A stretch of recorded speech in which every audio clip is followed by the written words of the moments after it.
নমস্কার।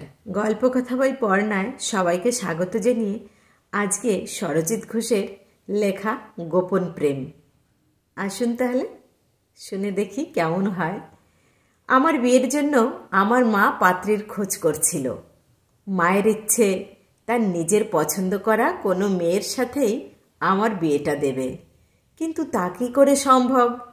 আমি তো অলরেডি পছন্দ করেই বসে আছি একজনকে। তার প্রেমে হাবুডুবুও খাচ্ছি। এদিকে বাড়িতে বলতেও পারছি না, বললেই তো আর রক্ষা নেই, একেবারে তুলকামাল কাণ্ড হবে। ভাবলাম থাক, না বলাই ভালো।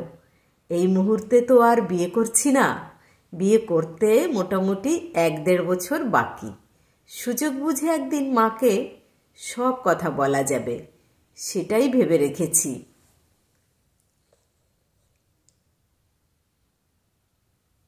আমি তখন দিল্লিতে থাকতাম, একটা ভালো কোম্পানিতে জব করছি। মায়ের সাথে প্রতিদিন ফোনেই কথা হয়। ফোন করে সব কথা শেষে মা একটা কথা বলবেই।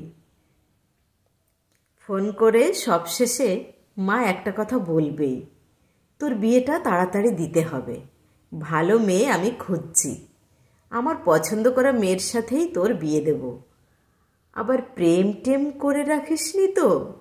কথাটা রোজ শুনতে শুনতে আমি ক্লান্ত, তাই আমিও সেই একই ডায়লগ দিয়ে বলি, কিছু যেন একটা কামড় দিয়েছে মনে হচ্ছে।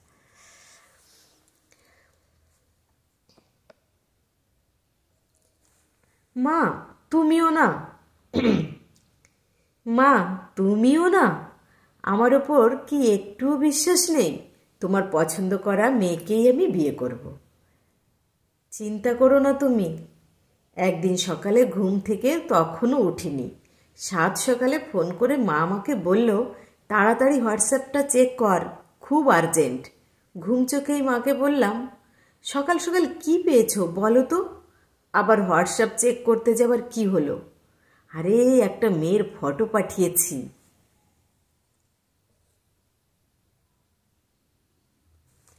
ফটোটা দেখ তোর পছন্দ হয় কি না। আমার তো খুব পছন্দ হয়েছে, ভাবছি ওই মেয়ের সাথেই তোর বিয়ে দেব। কিন্তু তুই না করতে পারবি না, আমি অনেক দেখে শুনেই এই মেয়েটাকেই পছন্দ করেছি। ছবিটা ভালো করে দেখে নিয়ে মাকে বললাম, তোমার যখন পছন্দ হয়েইছে, আমি না বললেই কি তুমি আমার কথা শুনবে? তা কোথায় বাড়ি, কি করে, সব খুঁটিনাটি খোঁজ খবর নিয়েছ তো? হ্যাঁ সেসব নিয়েছি তো, বলছি তো।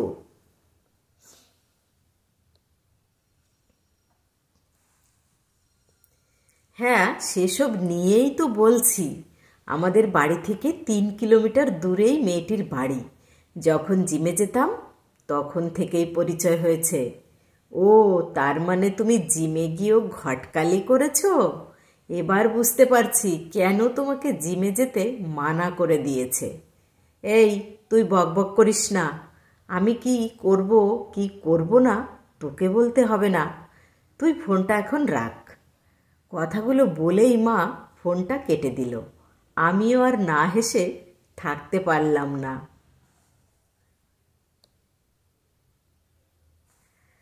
আমাদের বাড়িতে আছে বলতে মা আর বাবা। আমি আমার বাবা মায়ের একমাত্র ছেলে, কর্মসূত্রে বাইরে থাকি। মা নিজের শরীর মা নিজের শরীর স্বাস্থ্যের উপর একদমই নজর দেয় না। চেহারাটা বেশ ভারী হয়ে যাচ্ছিল আগের থেকে। নিজের খাওয়া দাওয়ার ব্যাপারে কোনো কন্ট্রোল নেই। বাবা বললেও বাবার কথা তো শোনেই না। মা আসলে নিজের বাড়িতে নিজেই হোম মিনিস্টার। ডাক্তার তো বলেই দিয়েছেন প্রতিদিন 1 ঘন্টা করে হাঁটতে, কিন্তু কে শোনে কার কথা? বাবা একদিন ফোন করে বলল,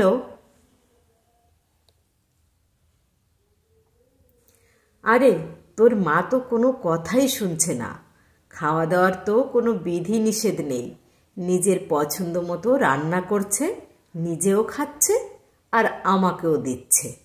বলতে গেলেই বলে, খাও তো তুমি, কিচ্ছু হবে না। এই বয়সে এসব করলে হবে, তাই না? বেশি বললেই ঝামেলা। তুই একটু বুঝিয়ে বল তো। বাবাকে বললাম, বেশ ঠিক আছে, আমি মাকে বুঝিয়ে বলছি। খাওয়া দাওয়ার ব্যাপারে কন্ট্রোল করার জন্য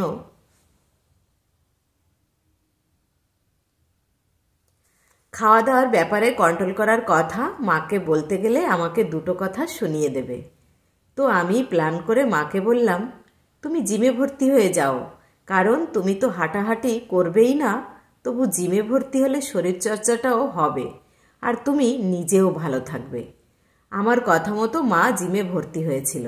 ওখানে গিয়ে মা কাজের থেকে অকাজ শুরু করলো বেশি। মাস দেড়েক পর জিম সেন্টার থেকে জিমের ট্রেনার ছেলেটি আমাকে ফোন করে জানালো, দাদা, কাকিমার এই জিম টিম করে শরীরচর্চার বদলে অন্য চর্চাই বেশি হচ্ছে।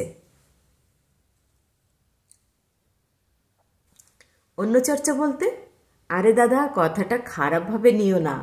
কাকিমা এমনিতেই ভালো মানুষ, তাই কাকিমার সাথে সবার বন্ধুত্ব হয়ে গেছে। প্রতিদিন জিম সেন্টারে ঢোকার আগে একটু সিঙ্গাড়ার দোকান থেকে প্রতিদিন জিম সেন্টারে ঢোকার আগে একটা সিঙ্গাড়ার দোকান থেকে গরম সিঙ্গাড়া কিনে নিজেও খায়, আরও যেসব মেয়েরা আসে তাদেরও খাওয়ায়। কাকিমাই সব থেকে সিনিয়র, তাই সবাই কাকিমা বলেই ডাকে। তারপর একসঙ্গে বসে গোল টেবিল বৈঠক করে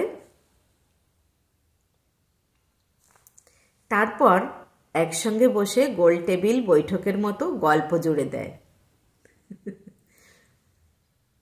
তারপর একসঙ্গে বসে গোল টেবিল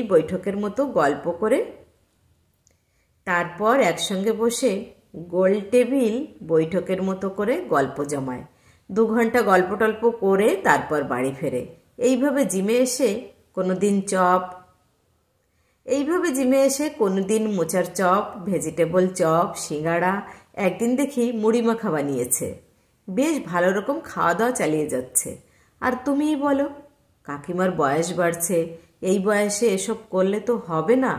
এইসব দেখে আমি কিন্তু কাকিমাকে বলে দিয়েছি, কাকিমা, আপনার দুবেলা হাঁটাহাঁটি করাটাই ভালো। জিমে এসে আপনার কোনো লাভ হবে না।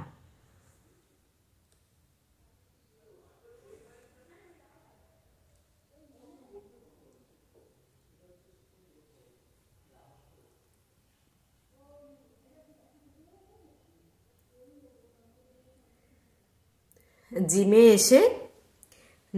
এসে আপনার লাভ কিচ্ছু হবে না। সত্যিই তো, জিমে গিয়ে শরীরচর্চা না করে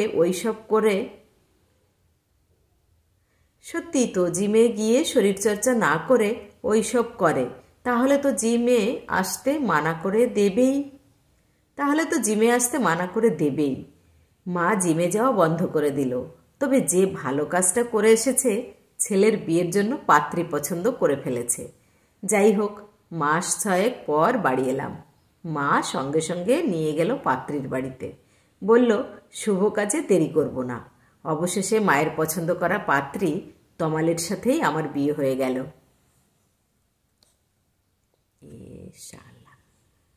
আরে ভাজ্জা ভাজ্জা ভাজ্জা ভাজ্জা ভাজ্জা, মাথা ধরে।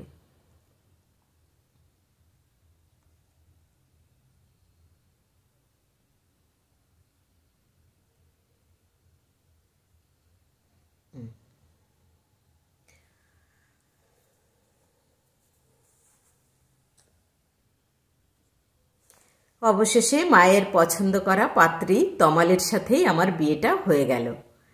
বিয়ের কিছুদিন পর ট্রান্সফার হয়ে আমি কলকাতার অফিসে জয়েন করলাম। তবে তমালের সাথে আমার মায়ের খুব ভালো সম্পর্ক, একেবারে 2 বন্ধু যেন। বিয়ের আগে থেকেই তো পরিচয় তমালের সাথে, মানে জিমে গিয়ে। আর হবেই বা না কেন, দুজনেই খাদ্যরসিক। তমালি যেটা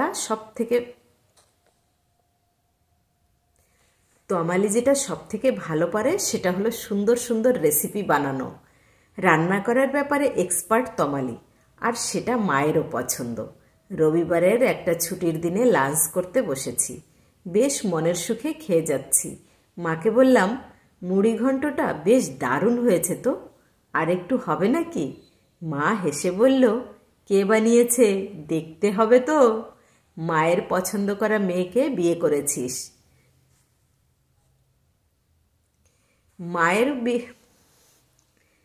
মায়ের পছন্দ করা মেয়েকে বিয়ে করেছিস বলে আজ এত এত ভালো রান্না খেতে পারছিস। মায়ের পছন্দ কখনো খারাপ হয় রে? তমালির মুখের দিকে তাকিয়ে আস্তে করে বললাম, না না, খারাপ কখনো হয়? না না, খারাপ কখনো হয়? তুমি ডালে ডালে চললেও আমি যে পাতায় পাতায় চলি। কথাটা বুঝতে না পেরে মা জিজ্ঞেস করলো, কিছু বললি? না না, মুড়িঘণ্টটা ফাটাফাটি হয়েছে। তোমার বৌমা রেঁধেছে বলে কথা। তমালি হেসে তমালি হেসে ফেলে কথাটা শুনে তমালি বুঝতে পেরেছে আমি কি বোঝাতে চেয়েছি। তমালি মায়ের পছন্দ করা পাত্রীই শুধু নয়, সে যে আমার পছন্দ করাই পাত্রী, মানে আমার প্রেমিকা। গল্পটা তাহলে বলাই যাক। প্রেম করেছি এটা জানতে পারলে মা তখন ঝামেলা বাঁধাতই। তাই ফোন দিয়ে আটলাম। আমি প্ল্যান করে মাকে জিমে পাঠাই। তার আগে তমালিকে জিমে ভর্তি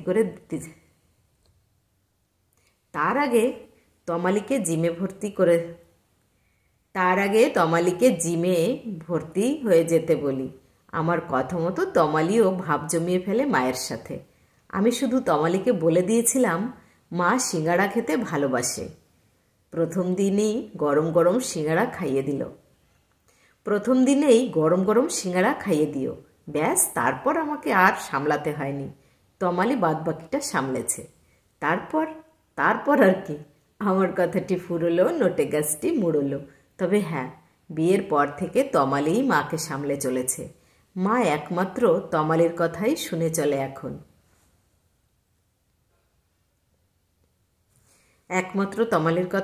চলে এখন। মায়ের খাওয়া দাওয়ার ব্যাপারে অনেকটা র্যাশ টানতে পেরেছে তমালি নিজেই। আবার জিমে ভর্তি হয়েছে মা, সঙ্গে তমালিও। নতুন করে শরীরচর্চা করছে দুজনেই। তবে ফেরার পথে গরম গরম সিঙ্গাড়া খেতে দুজনের কেউই ভোলে না। নমস্কার।